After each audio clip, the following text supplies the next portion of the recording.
Bonsoir et bienvenue au club des explorateurs de l'imaginaire ludique.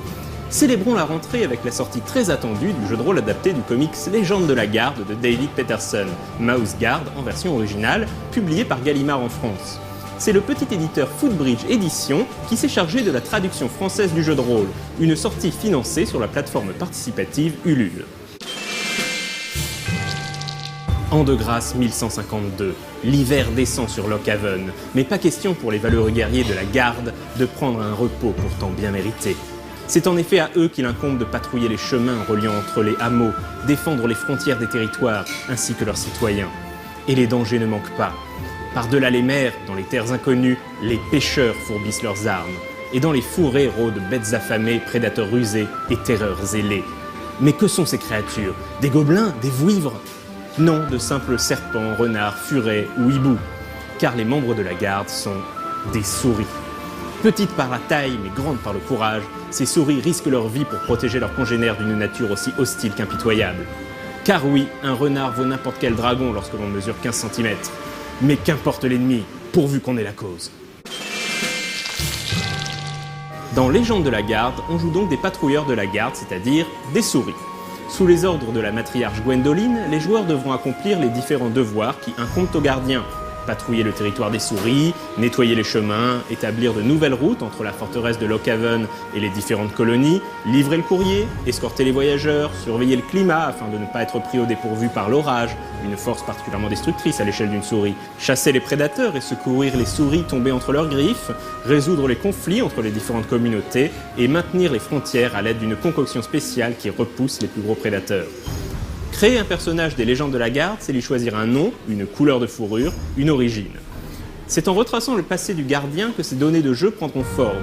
Qui sont ses parents? De quel artisan était-il l'apprenti durant ses 2 premières années dans la Garde? Qui est son meilleur ami et son plus farouche rival? Qui était son mentor? Quelles sont les croyances du personnage et quels sont ses objectifs dans la vie? Chaque gardien a également divers attributs, compétences et traits de caractère qui détermineront ce qu'il sait faire. Le système de jeu des Légendes de la Garde reprend celui d'un autre jeu intitulé The Burning Wheel. Il s'agit d'un système à base de dés à 6 faces. Lorsqu'un personnage veut accomplir une action, son joueur lance autant de dés que la compétence. Chaque dé faisant 4 ou plus est un succès. Selon la difficulté de l'action, le joueur aura besoin de plus ou moins de succès. Les traits de caractère du personnage auront également un impact positif ou négatif sur les dés lancés. Si le joueur invoque un trait négatif de son propre chef, et donc s'auto-inflige un handicap, alors il gagne une action supplémentaire durant le tour.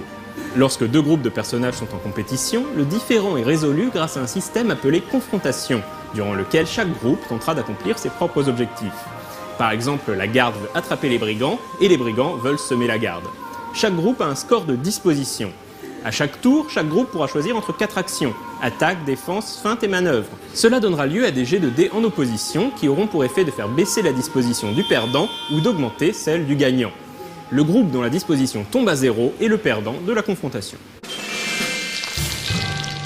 Légende de la Garde est une vraie bouffée d'air frais. Outre qu'il est très original de jouer des souris en lieu et place des habituels elfes et nains, le système de jeu est bien pensé et didactique sans être simpliste. En plus, le jeu est richement illustré avec les sublimes dessins de David Peterson.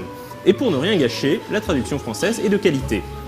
Seul petit bémol, la version boîte, qui contient un livret de règles et de scénarios supplémentaires, des figurines, des dés spéciaux et tout un tas de goodies, n'est pas disponible à la vente, et seuls les heureux souscripteurs du jeu sur Ulule ont pu bénéficier de cette luxueuse version tirée à très peu d'exemplaires.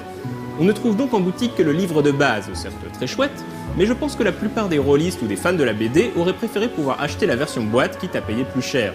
C'est d'autant plus dommage que la campagne bonus est écrite par Jérôme Larrey et François-Xavier Quend. Bon, au moins les dés spéciaux devraient être disponibles en boutique d'ici fin septembre 2014, c'est déjà ça. Bref, si l'on accepte cette stratégie commerciale un peu étrange, le jeu de rôle des Légendes de la Garde est une réussite totale et l'un de nos gros coups de cœur de cette année 2014. Quant à moi, je vous dis à dans 2 semaines et d'ici là, jouez bien!